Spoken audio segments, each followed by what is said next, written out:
नमस्कार। Soft learn के learning series में आप सभी का स्वागत है। आज मैं ये वीडियो खास करके बना रही हूँ एक ट्रेडिशन के बारे में बात करने के लिए। ये ट्रेडिशन हमारे भारत का एक महत्वपूर्ण संस्कृति का हिस्सा है और इसे ही हम गुरुकुल पद्धति या गुरु शिक्षा पद्धति इस प्रकार से जानते हैं। और इस गुरु शिक्षा पद्धति में सबसे महत्वपूर्ण जो चीज़ आती है वो है गुरु पूर्णिमा। जैसा मैंने कहा कि गुरु पूर्णिमा के दिन आप उनको अलग अलग कहानियाँ बता सकते हो, तो ये कहानियाँ कौन कौन सी है इसके बारे में हम थोड़ा सा जानते हैं। सबसे पहले एक कहानी मुझे याद आती है, जो मैंने बचपन से सुनी हुई है। वो कहानी है आरुणि की। आरुणि एक गुरुकुल में पढ़ने वाला यानी कि पाठशाला में पढ़ने वाला विद्यार्थी है और आरुणि के साथ उसके सहाध्यायी यानी कि उसके क्लासमेट्स भी बहुत सारे हैं।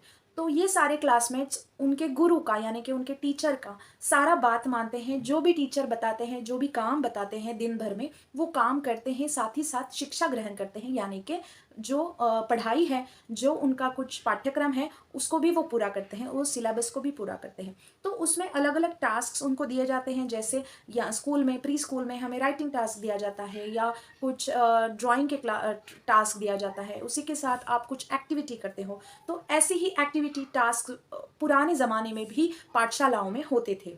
तो जैसे टास्क है कि पौधे लगाने हैं, पेड़ लगाना है, या फिर अनाज को साफ करके रखना है, या अनाज को रसोई घर तक ले जाना है, रसोई घर में खाना पकाना है, खाना पकाने में गुरु माताओं को मदद करनी है। इस प्रकार से अलग अलग टास्क जो है, अलग अलग काम गुरुकुल पद्धति में ये सारे बच्चे करते थे। आरुणि बहुत ही होशियार बच्चा था। एक दिन क्या हुआ कि बारिश का मौसम था और बहुत तेज बारिश होने लगी। बारिश इतनी तेज थी कि गुरुजी को डर लगने लगा कि हमारे खेत जो हैं इस बाढ़ में बह जाएंगे। तो खेतों के पास में एक बांध लगाना बहुत जरूरी है। लेकिन इतनी बारिश में बांध लगाएगा कौन और उस बांध की रक्षा करेगा कौन? तो उस समय, उस टाइम पर किसने हाथ बढ़ाया, किसने हाथ उठाया, पता है आपको? जी बिल्कुल, आरुणि नाम का बच्चा जो था, आरुणि जो था, वो इस बात के लिए तैयार हो गया क्योंकि उसे गुरुजी की दुविधा बहुत अच्छे से समझ में आ रही थी और उसे गुरुजी को सच में मदद करनी थी। इसीलिए आरुणि ने तय किया कि वो खेतों में जाकर बांध की रक्षा करेगा, बांध बनाएगा और खेतों में पानी घुसने नहीं देगा। इस प्रकार से भली रात में, देर रात में वो खेतों में जाता है और उसे तो डर लग रहा था, लेकिन वो मन में अपने गुरुजी का नाम ले रहा था। और गुरुजी यहाँ पर ध्यान लगाकर ध्यान मग्न थे कि वो सो नहीं पा रहे थे गुरुजी उनके, इसलिए ध्यान मग्न होकर चिंतन कर रहे थे कि क्या आरुणि वहां पर ठीक तो है। आरुणि की रक्षा करना भगवान, और आरुणि को अगर कोई समस्या है तो मुझे यहाँ पर आगाह करना, मैं तुरंत आरुणि की मदद करने के लिए जाऊंगा।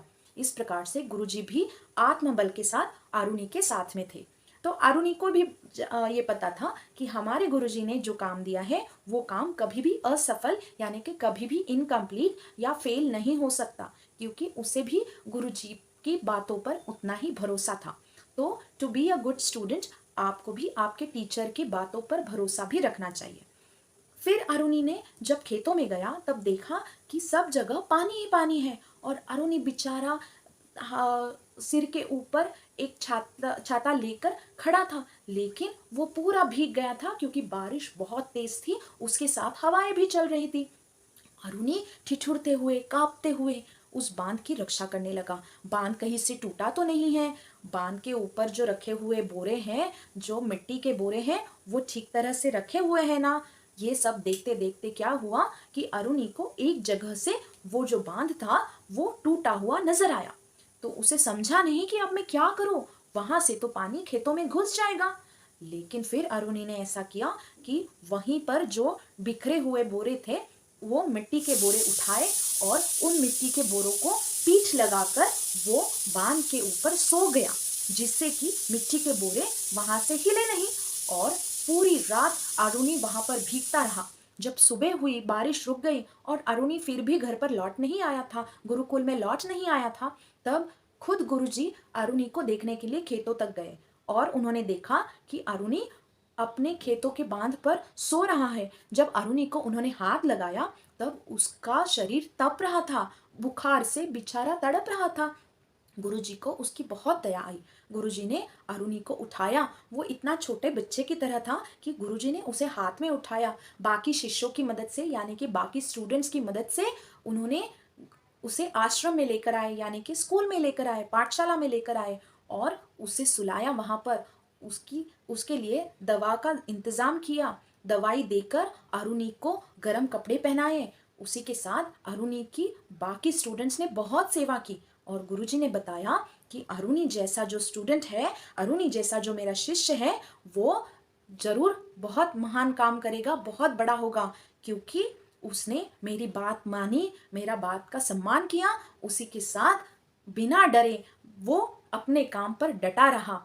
इसीलिए हमें भी इसी प्रकार से पढ़ाई हो, चाहे कोई माँ बाबा ने बताया हुआ काम हो या टीचर ने बताया हुआ काम हो, उस काम को पूरा करना ही चाहिए, क्योंकि हम में उतनी शक्ति होती है। और जिस तरह से अरुणि के गुरुजी अरुणि के साथ थे, मन से शक्ति प्रदान कर रहे थे, उसी तरह से हमारे टीचर्स हो, हमारे माता पिता हो, हमें हमेशा विल पावर के साथ अपने मन की शक्ति देते रहते हैं।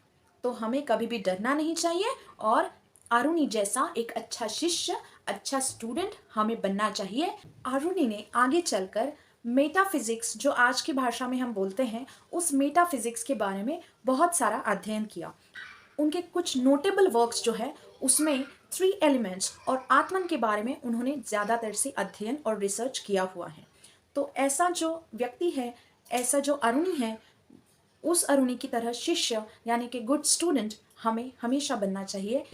यही ओथ, यही शपथ हम इस गुरु पूर्णिमा के दिन हमारे टीचर्स को, हमारे माता पिता को नमस्कार करते हुए जरूर जरूर लेंगे और हम बताएंगे कि हम भी आगे चलकर अरुणि की तरह बड़े शिष्य बन जाएंगे। धन्यवाद।